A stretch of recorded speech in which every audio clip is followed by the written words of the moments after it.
A ver, en esta práctica 9, ¿para cuándo es el examen teórico? El examen teórico va a ser, aún no se ha dicho, pero lo más probable es que sea el 21 o el 23. ¿Cuándo? ¿El 31? 21, Ah, 21. ya, ¿y el práctico para cuándo hemos quedado? El viernes 18, doctor. Viernes 18. Sí, ¿Y por qué viernes? es A ver, ya. que el miércoles vamos a tener otro examen y vamos a estar ocupados. Es que ustedes solamente tienen lunes, martes y miércoles, no tienen viernes. Porque, Sí, por eso que lo que pasa es que el día miércoles tenemos examen de otro curso y por eso que queríamos pedirle si lo podremos hacer el día 18, el viernes. viernes 18, casi voy a ver 18. No sé qué tenga, ya, ok, ya vamos a ver. Entonces, 17 o 18, ya conversamos, ¿ya? Ya, doctor. Ya, entonces ahorita vamos a ver ya. Ya, en la práctica 9 vamos a ver carcinoma in situ de cuello uterino, y hemos visto carcinoma ductal infiltrante de mama, adenocarcinoma infiltrante de próstata, carcinoma infiltrante de estómago. ¿Ya? Okay. El carcinoma in situ de mama, no, de cuello uterino, se denomina así porque la lesión está limitada al epitelio, sin compromiso a la basal, ¿no? Entonces, vamos a volver a revisar ya. Entonces, se da en cuello uterino. Entonces, y esta es la imagen macroscópica, ¿no? Una lesión rojiza, erosionada, ¿no? Que usualmente compromete la zona de transición entre el endocervix, que está acá, y el exocervix. Por ahí comienza la lesión, ¿no? Entonces, ¿qué características tiene este carcinoma in situ? Dijimos que los carcinomas son neoplasias malignas que se originan en el epitelio, en los epitelios. Y si en este caso se origina en el epitelio escamoso, por eso se denomina carcinoma, ¿no? Entonces, es una proliferación celular irregular del epitelio escamoso con compromiso de todo su espesor. O sea, todo el espesor está comprometido, ¿no? Hay un desorden en la distribución celular, hay una pérdida total de la polaridad celular, ¿no? Las células crecen a diferentes formas, hacia la izquierda, derecha, abajo, arriba, ¿no? Hacia adentro, hacia afuera, en forma desordenada, ¿sí? Van a ver un desorden en la distribución de las células, con presencia de mitosis atípicas, ¿no? Las mitosis normales son mitosis que tienen en forma de uso, recuerden ustedes, ¿no? Entonces, en mitosis típicas se van a ver a veces proliferación o los genes se están distribuidos de forma irregular, ¿no? Y puede haber compromiso de glándulas endocervicales y seguir siendo, ¿no? Seguir siendo carcinoma originado en el epitelio escamoso. Te dirán, doctor, pero si es compromiso de ser, el endocervix ya no es escamoso, es epitelio glandular, no interesa. Este carcinoma escamoso se mete hacia la glándula o compromete la parte escamosa de la unión endocervical, se mete hacia las glándulas, ¿no?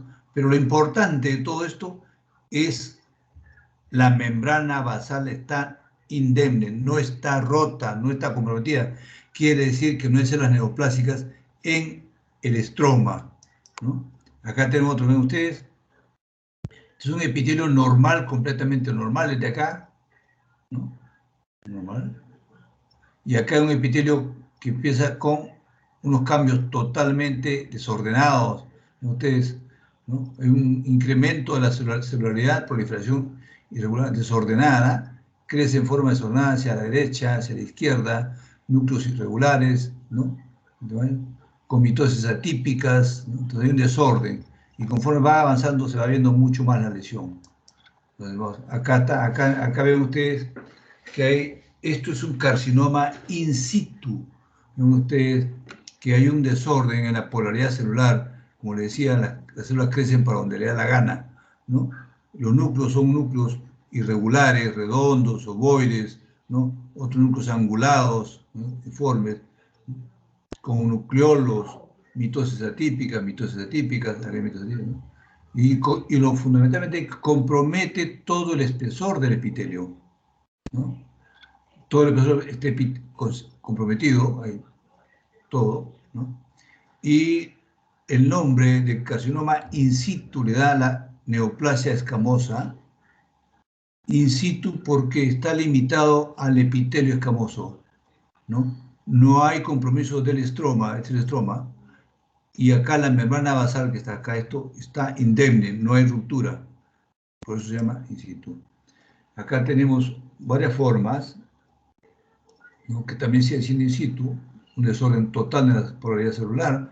Acá ven ustedes, esto es lo que se denomina un carcinoma in situ con extensión glandular, ¿no? Acá ven una glándula normal, ¿no? Y acá ven ustedes glándula, epitelio glandular normal, pero sin embargo una de las paredes de la glándula presenta este epitelio escamoso. Este epitelio escamoso es neoplásico, ven ustedes, completamente desordenado, ¿no? Y esto, la membrana basal está intacta, ¿no? Está intacta. Quiere decir que no ha roto la membrana basal y no ha invadido el estroma.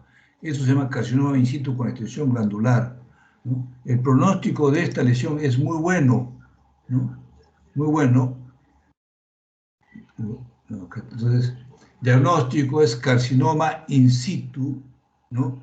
Órgano, útero. ¿Qué parte del útero? El cuello uterino. El órgano no es cuello uterino por si acaso, ¿eh? El órgano es el útero, sino que acá se resalta que el órgano es útero, ¿no? El cuello uterino del útero, ¿eh? Ese es el órgano, ¿no? Entonces, y si quieren hablar algo más, puede decir que esta neoplasia maligna del cuello uterino, ¿no? Tiene la facultad, la posibilidad de curar en un 95%, se curan estos tumores, estas neoplasias, ¿no? Con una simple conización, o sea, se saca el cuello uterino, ¿no? Y se regenera nuevamente todo, no pasó nada, ¿no? 95%, vean ustedes, es alta la posibilidad de sobrevida y de sanar. Y un 5% de que puede avanzar un poquito más, pero ya el tratamiento es más fácil, ¿no? Eso en cuanto a carcinoma cuello uterino. ¿Pregunta aquí? Pasamos. ¿No hay pregunta? Ok. Diego, ¿me escucha? Sí, doctor, sí se lo escucha. Ya. La segunda lámina, carcinoma ductal infiltrante de la mama, ¿no? Órgano, mama. Y carcinoma ductal es la neoplasia maligna más frecuente de mama, ¿no? Que se inicia justamente, como dice su nombre, carcinoma ductal en los conductos. El cáncer de mama puede originarse en el conducto o en los lobulillos, ¿no? O también en el estroma, ¿no? Pero de todos estos cánceres, el más común de todos es el de los conductos. Y que característicamente se puede diagnosticar con relativa facilidad a través de una mamografía, ¿no? En una mamografía donde se ven unas imágenes irregulares, unas calcificaciones irregulares en la mama, ¿no? Espiculadas ellas, ¿no? Y como les decía a ustedes, esto podía originarse ya sea en los lobulillos, ¿no?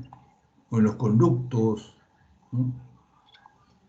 Pero fundamentalmente acá, esta es la mayor frecuencia con los conductos, ¿no? Le siguen los lobulillos. Después hay otro tipo de cáncer en la mama. Entonces, ¿qué encontramos en el carcinoma ductal infiltrante de la mama?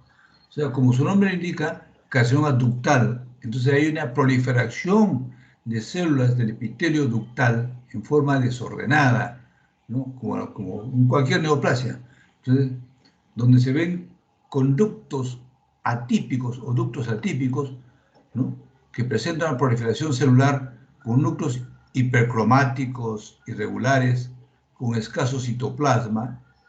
Algunos pueden presentar nucleolos, y una luz glandular disminuida, ¿no? Y que puede infiltrar el tejido adiposo. Estas células tumorales pueden proliferar formando masas o cordones, ¿no? Y recuerden ustedes, son células tumorales epiteliales porque derivan del epitelio del conducto. Y forman una estructura característica pseudoglandular, ¿no? Que puede presentar necrosis central, le llaman comedonecrosis. Vamos a ver ejemplo, ¿no? Podemos comprar necrosis central, estas formaciones pseudoglandulares. Acá tenemos otros. Todo esto es un conducto. Acá hay otro conducto.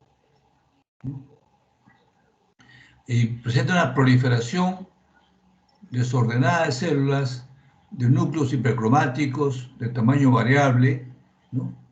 Con muy poco citoplasma, porque el tamaño es mucho más grande, o sea, hay alteración de la relación núcleo-citoplasma, ¿no? Y presenta estas formaciones pseudoglandulares dentro, ¿no? Por presencia de necrosis. Esta es necrosis. Acá igualmente, ¿no? Esta proliferación celular, lo mismo dentro, ¿no? Con necrosis, que le da una imagen que le llaman comedonecrosis, ¿no? Esto es lo común, el carcinoma ductal infiltrante de la mama, ¿no? Que infiltra, ¿no? Otras áreas del estroma. Entonces, este tumor usualmente tiene dependencia del estrógeno. Entonces, cuando haya mayor cantidad de estrógeno, mayor posibilidad de que se desarrolle este tumor o crezca. Pero esto también le da cierta ventaja, ¿no? Pues si el tumor es hormonodependiente, el tratamiento de esos tumores es más fácil que aquellos tumores que no dependen de la hormona, ¿no?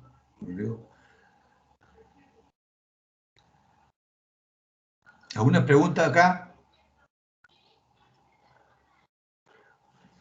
Seguimos.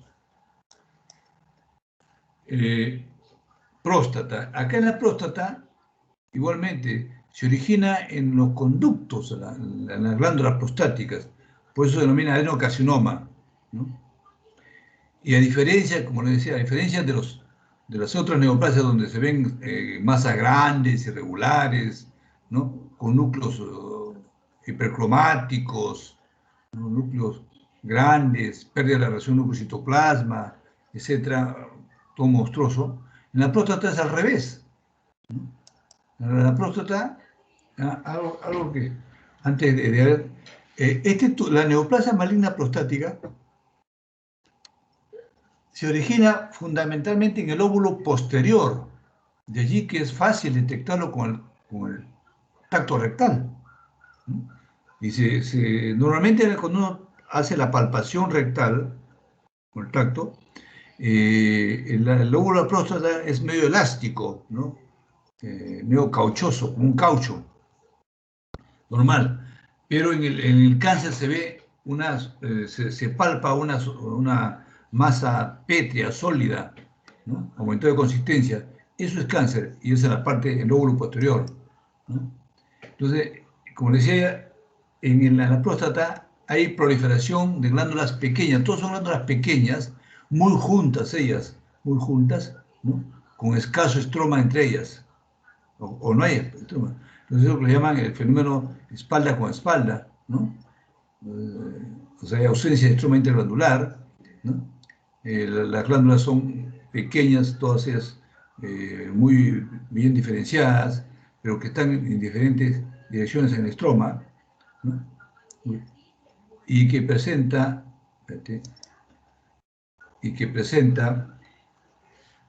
tres criterios de malignidad, tres criterios histológicos. El patrón de crecimiento infiltrante infiltra el parénquima prostático, ¿no? La presencia de nucleolos evidentes. La gran cantidad de células presentan nucleolos, ¿no?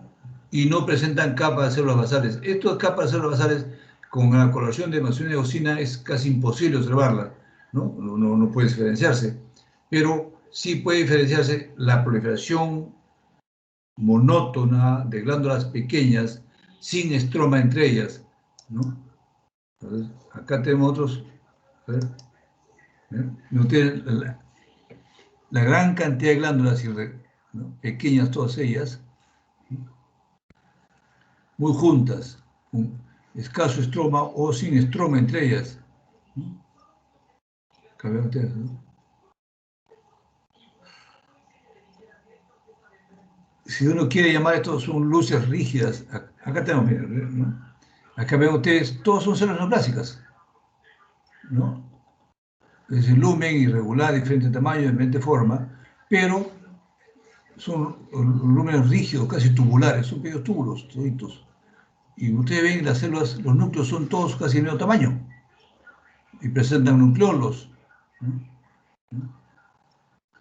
En la característica. O sea, la ausencia de estroma en la proliferación glandular y además la presencia de numerosos nucleolos, todas son células llenas de nucleolos, ¿no? Solo nucleolo evidente, ¿no? Y sin estroma entre la proliferación glandular, ¿no? Esto es el carcinoma o adenocarcinoma prostático, que también tiene que ver con el origen hormonal, ¿no?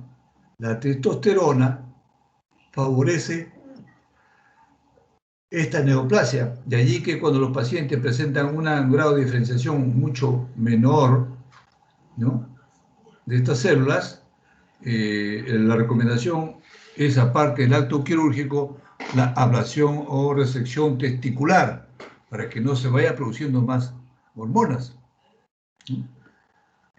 Recuerden ustedes, la característica de la neoplasia prostática es la proliferación de glándulas pequeñas sin estroma entre ellas.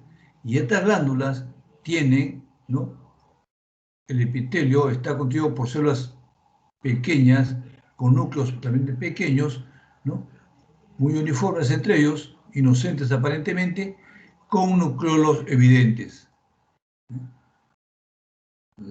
La pregunta que podríamos hacer acá, ¿y qué importancia juega el PSA en esto?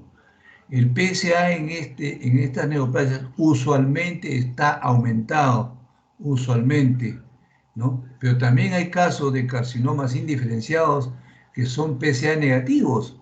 O sea, que no piensen ustedes que todo PSA o todo cáncer de próstata eleva Son raros los casos, pero sí hay casos en los cuales el PSA está normal o es negativo, ¿no? Y otra cosa, que la elevación del PSA prostático, el antígeno prostático, no nos indica cáncer, nos indica solamente que hay una patología prostática, porque puede elevarse el antígeno prostático específico en cualquier tipo de patología prostática, llámese esta inflamatoria, una prostatitis de cualquier tipo, ¿no?, una tuberculosis prostática, un adenoma prostático, ¿no?, una hiperplasia benigna de próstata y un cáncer de próstata. En cualquiera de estas, tanto lesiones benignas, malignas e inflamatorias, puede elevarse. O sea, no quiere decir que el antígeno prostático es un sinónimo de cáncer. Olvídense eso. Acá tenemos otra vez ustedes a mayor aumento, ¿no?, glándulas glandulares, pequeñas, sin estrometrias, con glándulas, numerosas células. No hay estroma. El adenocarcinoma infiltrante gástrico también se origina en el epitelio gástrico, en el epitelio de las glándulas, ¿no? Aquí tenemos una endoscopía, una lesión erosionada, elevada, ¿no?, con fibrina en su base. Miren, esto es un cáncer, ¿no? Y acá vemos una úlcera maligna, la úlcera maligna caracterizada por un núcleo, por un lecho hemorrágico, necrótico, ¿no?, con bordes irregulares, ¿no? Este es un cáncer. para diferenciarlo endoscópicamente o macroscópicamente de una úlcera benigna, que pueden tener las mismas características, pero el lecho ulceroso benigno es hemorrágico, es limpio, no es sucio como en este caso. Esto, bueno, no lo vamos a ver porque esto van a hacer cuando dan la clase de cáncer de estómago, ¿no? Los tipos de Bormann. Entonces, aquí igualmente, como en la gran mayoría de las neoplasias adenocarcinoma, hay proliferación desordenada de glándulas de tamaño y forma variable. Hay un desorden en la proliferación de glándulas de tamaño variable, de modo tal que las glándulas normales desaparecen, son reemplazadas por estas glándulas.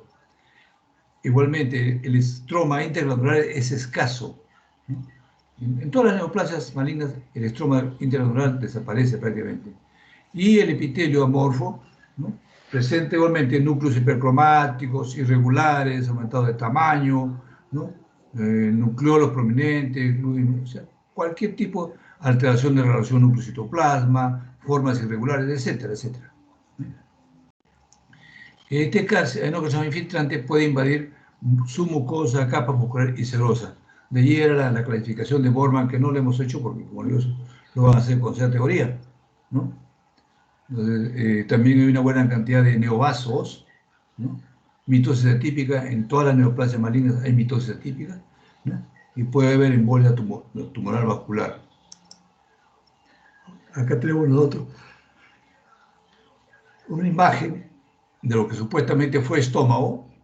Ya no hay glándulas normales, ¿no? Solamente se observan unas glándulas irregulares, ven ustedes, con proliferación irregular de células, ¿no? De núcleos ovoides, alargados, mitosis atípica, ustedes todas las mitosis atípicas. Bueno, acá ven ustedes, todas estas forman glándulas irregulares, sin estroma entre ellas, ¿no? Ustedes ven núcleos de diferente tamaño y forma, pérdida de la relación núcleo-citoplasma, con mitosis atípicas, etc. Acá, de igual forma, otro tipo de presentación, proliferación de estructuras tubulares o glandulares irregulares, de tamaño variable, ¿no? Tapizadas por células neoplásicas como hipercromáticas, más pequeños núcleos, más grandes, ¿no? Con nucleolos, ¿no? Sin estroma entre ellas, núcleos bizarros, células binucleadas.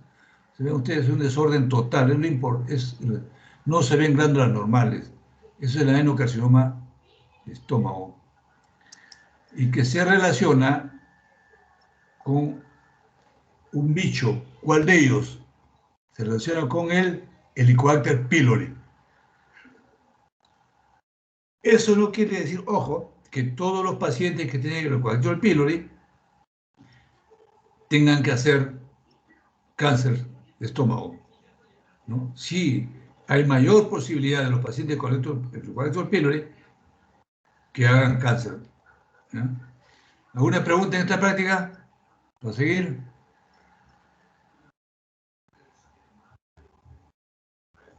Diego. No, doctor, hasta el momento. Ya, correcto. Nos repasamos acá, salimos de esta y vamos a...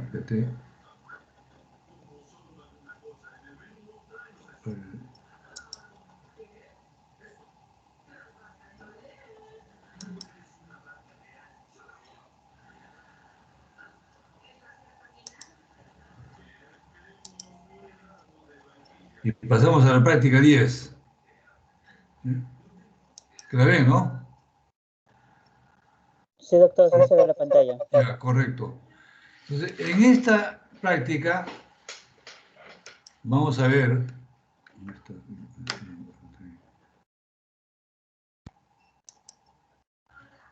una neoplasia maligna de piel, que es la más frecuente de ellas, neoplasia maligna de médula ósea, el mieloma múltiple, y los linfomas, neoplasias de ganglios linfáticos, el de Hodgkin y el no Hodgkin, ¿no? Arranquemos por carcinoma vasocelular, que es la neoplasia maligna más frecuente de piel, que se está relacionada mucho con la exposición solar, ¿no? Pero, así como la más frecuente en piel es la de menor agresividad. El tratamiento de estas neoplasias es quirúrgico y se acaba el problema muchísimas veces, ¿no? Y se presenta macroscópicamente como una lesión nodular, ulcerada, perlada, rosado perlado, ¿no? Usualmente en las zonas expuestas, en la cara, ¿no? O en cualquier parte del cuerpo, pero las zonas expuestas al sol, que pueden presentar inclusive, como decía, una zona rosadita, ¿no? Perlada, ustedes me ven, y que se caracteriza porque dentro de la dermis vamos a encontrar nidos de células epiteliales atípicas, neoplásicas, ¿no? Son similares a las células basales, ¿no? Y vamos a ver un ejemplo ahorita. Las células basales son de núcleos alargados, son ovoides alargadas, ¿no? Cilíndricas, ¿no? Es la característica de las células basales. Igualitas las células neoplásicas son iguales. La única diferencia, vean ustedes, que son nidos que están en la dermis y no tienen por qué estar en la dermis, ¿no? Y estas células, estos grupos o nidos de células, se rodean de células en forma de empalizada, o sea, le hacen una especie de casquete o de rodete en forma de empalizada, vamos a hacer el ejemplo, ¿no? Y no compromete la epidermis, solamente está de la basal para abajo, para la dermis, ¿no? Y puede haber también un estroma fibroso, usualmente, ¿no? Rodeado de estroma fibroso. Y como yo decía, esta neoplasia no es tan agresiva, tiene pocas mitosis atípicas. Pues, ¿no? A mayor mitosis atípicas, mayor agresividad de cualquier neoplasia, ¿no? Acá está, vean ustedes, ¿no? Estos son los nidos, las células neoplásicas de aspecto basaloide, ¿no? Aquí ven ustedes son nidos irregulares, ¿no? Un estroma fibroso entre ellos, ¿no? No tiene por qué estar acá, esto es lo normal, ¿no? Aparentemente normal. Y esto es la neoplasia que está metida dentro. Y acá tenemos, miren ustedes la forma, estas células, son nidos de células fusiformes, ovoides, núcleos alargados, ¿no? ¿No? Y que en la periferia le forman estos como forma de empalizada, estas células, ¿ven ustedes? ¿Ya? Y presentan muy pocas mitosis atípicas, una por acá, otra por acá, pocas mitosis atípicas, ¿no? Entonces, como decía yo, esta neoplasia maligna de piel es la más frecuente, pero, ¿no?, de mejor pronóstico que cualquiera de las otras de piel, ¿no? Y la característica son células alargadas, ovoides, de núcleos alargados, ¿no?, que recuerdan a las células basales de la piel, ¿no?, las células basales de la piel, ¿no?, y que presentan poca mitosis atípica. Y la característica de todas estas células es que están formando nidos cuyas células periféricas le forman una especie de empalizada. ¿Ya? Acá te ven, ustedes están de forma especializada. Ustedes como, si usted ve, es un diferente. ¿Ya? Mieloma múltiple es la neoplasia maligna más frecuente de la médula ósea, ¿no? Y recuerdan ustedes que en la médula ósea nosotros vemos varios componentes. Dentro de los componentes tenemos la serie roja, la serie eritroide, la serie megacariocítica, los megacariocitos, y la serie granulocítica. Dentro de las granulocíticas tenemos los monocitos, los basófilos, pero también tenemos las células plasmáticas, ¿no? Y el mieloma múltiple es una neoplasia maligna de células plasmáticas. Esta neoplasia maligna de células plasmáticas es más frecuente en gente de edad avanzada, y usualmente compromete los huesos planos, los huesos que constituyen la calota craneana, los cuerpos vertebrales, etcétera, ¿no? Entonces, ¿y qué encontramos nosotros? Radiológicamente se pueden encontrar, ¿no?, imágenes líticas, muy bien definidas, bien redonditas, como en Sacabucao le llaman, ¿no?, bien redonditas, eso sí, muy dolorosas. Un paciente que presenta mucho dolor en el cráneo o en la columna y le encuentran una imagen así de este tipo, bien redondita. Imagen sacabocado, imagen lítica, ¿no? Una imagen de este tipo, y si es paciente mayor de 60 años, hay que empezar en un mieloma múltiple, ¿no? Si fuera una neoplasia metastásica o propia de que no sea mieloma múltiple, esto no se da, es irregular, esta masa es irregular, o se ve calcificada, ¿no? Acá no. Entonces, y esta neoplasia, como hemos dicho, se origina en las células plasmáticas. Entonces, la médula ósea normalmente presenta un 5 a 10% de células plasmáticas, normalmente, ¿no? Pero la médula ósea, con esta mieloma, la cantidad de células plasmáticas se incrementa enormemente, 30, 40, 50, 80%, ¿no? De todas las células que se encuentran en la célula, en la médula ósea.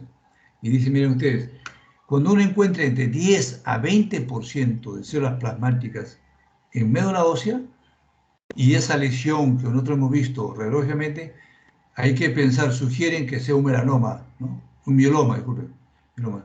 Pero cuando la cantidad de células plasmáticas supera el 20-30%, ¿no? En la médula ósea ya no hay nada que hacer. Eso es un diagnóstico de mieloma múltiple. Entonces, ¿cuál es la característica de estas células neoplásicas o de estas células plasmáticas? ¿No? Que se caracterizan porque son células con núcleos excéntricos, núcleos a un lado, a un costado, ¿no? Con un abundante citoplasma, ¿no? Púrpura pálido, una cromatina, es importante, cromatina granular gruesa, de aspecto de rueda de carreta, ¿no? Entonces, pero esto lo van a ver con un gran aumento. Con el aumento que nosotros vemos, es poco difícil que se pueda ver la rueda de carreta, tendría que verlo con 400, con 1000 aumentos, ¿no? Pero, como le digo, basta que uno encuentre una cantidad abundante de células plasmáticas, que no tiene por qué verlas, ¿no? En un paciente que tiene una lesión lítica y mayor de 60 años, esto pues es mieloma múltiple, ¿no? Y pues incluso a veces puede verse en núcleos grandes. Acá vemos ustedes, miren, una médula ósea, prácticamente el 100% de células son células plasmáticas, ¿no? Y todas las células, miren ustedes, núcleos excéntricos, ¿no? Núcleos excéntricos, ¿no? Núcleos grandes, ¿no? Núcleos excéntricos, mira, todos son núcleos excéntricos, un citoplasma rosado, pálido, purpúrico, ¿no? Núcleos excéntricos. Y vean ustedes acá, ya este aumento, podemos observar la cromatina granular, ¿no? Granos gruesos dentro del núcleo, Acá vean igualmente, ¿no? Y si uno lo ve, como digo, a 1000 aumentos, va a ser esa especie de rueda de carreta. Eso es una característica secundaria, ¿no? Pero la gran proliferación de células plasmáticas, ¿no? De núcleos irregulares de cromatina granular gruesa, ¿no? Acá nosotros podemos observar, ya, esta es una tinción de Wright, ¿no? En cuanto a células binucleadas, vean ustedes la característica, la típica célula plasmática con núcleo excéntrico, ¿no? Núcleos excéntricos, ellos están en mitosis atípicas, ¿no? La cromatina granular, ¿no?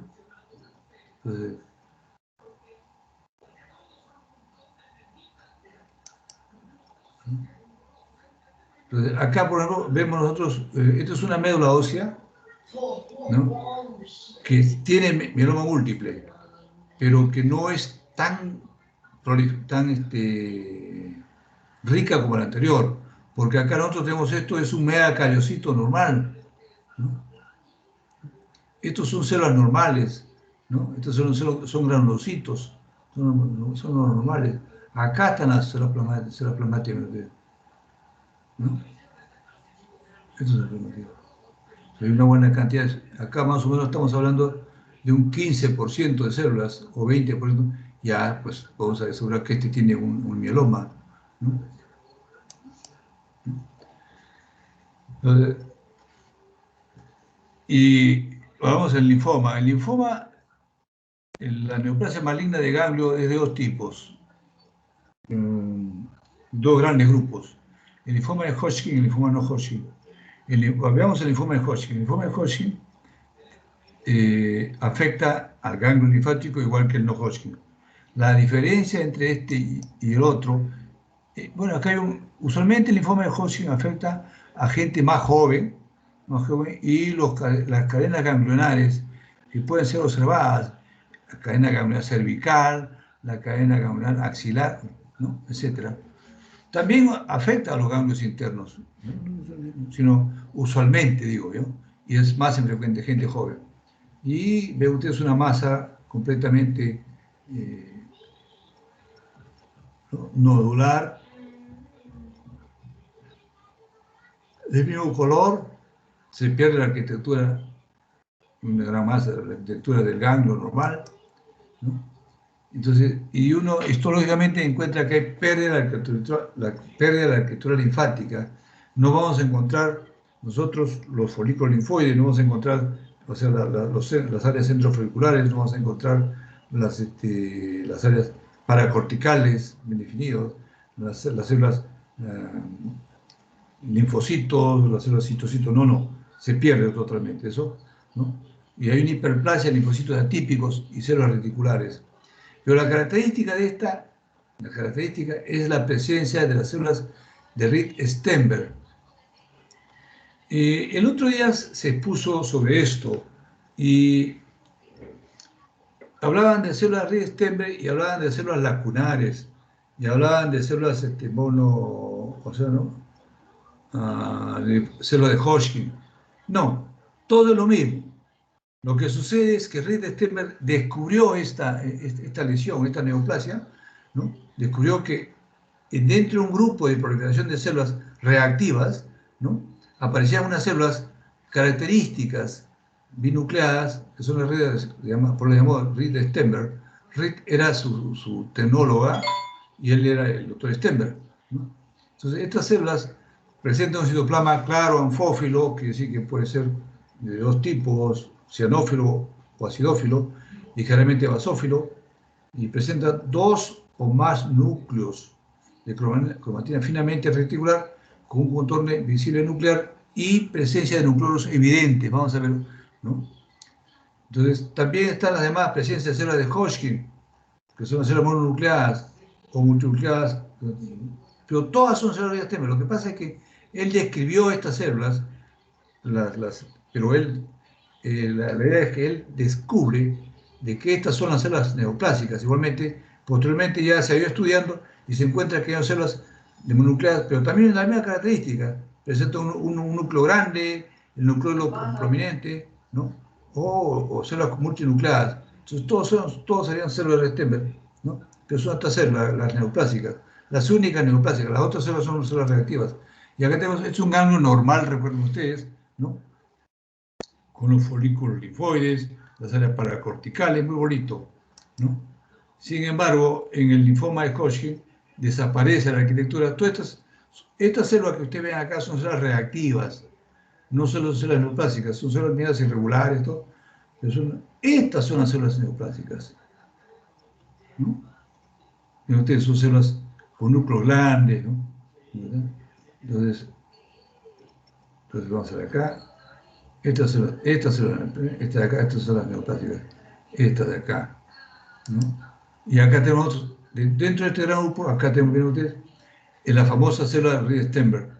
Aquí, eso fue lo que él describió, ¿no? Inicialmente. Y pues después se mostró de que había otras células muy similares, pero que podían ser mononucleares como esta, y un núcleo evidente. Entonces, gran nucleolo evidente, él le llamó las células en ojo de búho o en espejo, ¿no? Pero acá hay otras células, como le digo, que son mononucleadas, o tetranucleadas, o trinucleadas. Acá ven, esta es la típica célula que él describió. Y si ustedes se dan cuenta, estos linfocitos de acá son atípicos, doctor, pero esto es neoplásico, porque acá hay alteración de la forma, núcleos. Sí, pues, es que son reactivos, no son neoplásicos. Estas son las unidades neoplásicas. Mientras que el linfoma no Hodgkin, que es el otro gran grupo, se caracteriza porque no hay células de Hodgkin. La de Hodgkin es el gran grupo en la cual células Riestenberg o células mononucleadas con nucleolo evidente o trinucleadas, etcétera, multinucleadas, pero con nucleolo, con núcleo grande y núcleo evidente. Esas son. El resto de células son, como digo, el resto de células son reactivas. Ojo, y solamente las células neoplásicas son estas, no estas por si acaso. ¿Eh? Pues su pronóstico de estos es mucho mejor que el de este linfoma. El linfoma no Hodgkin, ¿no? Que usualmente compromete cualquier ganglio, ya sea externo o interno, compromete, ¿no? Pero en este tipo de linfoma afecta a gente usualmente un poco mayor de 40 años. Puede haber en gente joven, eso no quiere decir que no hay. Puede haber, pero y afecta mayormente a ganglios internos, ganglios mesentéricos, ganglios mediastinales, etcétera, ¿no? Pero también puede convertir ganglios axilares, ganglios cervicales, inguinales, cualquier parte, no hay problema. Yo digo por frecuencia, no diga usted, el doctor dijo que esto era así, no. Digo que por frecuencia, este es más frecuente en internos y en gente mucho más de edad avanzada, el otro es más joven, ¿no? El pronóstico en esto es un poco más sombrío. ¿Por qué? Porque acá sí hay una proliferación desordenada de todas las monótona, todas las células son neoplásicas, ¿no? Entonces, aquí vemos el parénquima linfoide, el trastorno neoplásico, ¿no? Y que puede atravesar la cápsula ganglionar. Y igualmente, con una pérdida de la arquitectura folicular del ganglio, o sea, el ganglio pierde su forma normal, ¿no? Y lo que decía, un infiltrado monótono, proliferación monótona de unas células linfáticas atípicas de tamaño variable, de células pequeñas, células intermedias, células grandes, células redondas, células ovoides, ¿no? Células plasmacitoides, cualquier tipo de células, pero un solo tipo de células, linfoides, ¿no? Pues se llama una gamapatía monoclonal, ¿no? Y no hay pues células de Stenberg, no hay, acá no hay. ¿Ya? ¿No? Recordemos la imagen de un ganglio normal, ¿no? Y este es el ganglio del linfoma no Hodgkin, una proliferación monótona, desordenada de células neoplásicas, ¿no? Células linfoides, ¿no? Miren ustedes, no hay prácticamente citoplasma en las células de tamaño moderado, cromatina irregular, algunos con nucleolo, pero todo es una monotonía celular, ¿no? Es casi un solo tipo de células, ¿no? Acá igualmente, ven ustedes, ¿no? Todas son células pequeñas, más pequeñas, ¿no? Son los linfoides, más pequeñas, ¿no? Que reemplazan toda la arquitectura ganglionar normal, ¿no? Este es el linfoma no Hodgkin. Como le digo, puede presentar células pequeñas, intermedias, grandes, redondas, pequeñas, ovoides, irregulares. Hay células grandes, también muy grandes, ¿no? El famoso linfoma anaplásico, células grandes, ¿no? Hay múltiples formas, ¿no? Y la característica pues que todas son células neoplásicas, a diferencia de Riestenberg. Riestenberg solamente las neoplásicas eran las células Riestenberg, las más eran células reactivas. Acá todas son neoplásicas, ¿no? Ok, muchachos. ¿Alguna pregunta acá? Y acabamos, ¿ah?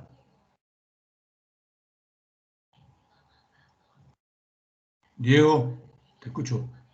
Mm, ¿Alguien desea preguntar?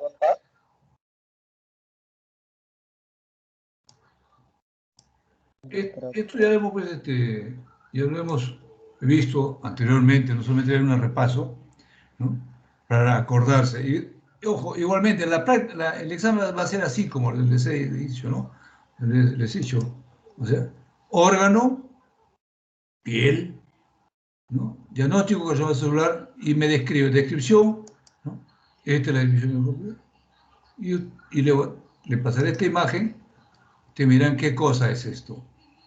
Mira, acá esto es una piel, porque acá vemos nosotros la epidermis, la dermis, y dentro de la dermis vemos nosotros una proliferación de nidos, o formación de nidos irregulares, de células ovoides, uniformes, alargadas, ¿no? Con células emparejadas alrededor de ellas, que recuerdan las células basales, ¿no? Son esa neoplasia más frecuente en piel, ¿no? Pero de mejor pronóstico. Punto. Tratamiento es quirúrgico, usualmente, ¿no? Así va a ser. ¿Ok, muchachos? A ver. Bueno, creo que nadie me ha preguntado, doctor. Ah, El doctor, más bien, muchas gracias por ya, hacer muchachos. esta Ok, sesión. entonces el día viernes o jueves, yo coordino contigo, por favor, porque quiero ver, de Sí, repente el sí, sí, viernes doctor. tengo algo. No sé si es viernes o jueves, yo tengo una reunión, pero inicialmente, pero de todas maneras me hace acordar, por favor, Ya, Diego, ¿ya? doctor, yo estos días le llamo para coordinar bien. Ya, perfecto. ¿Ya? Ok. Ustedes ya tienen esta práctica, ¿no es cierto? Sí, doctor. Ya, listo. Ok. Ya nos vemos, muchachos. Ya, doctor, muchas gracias. Chao.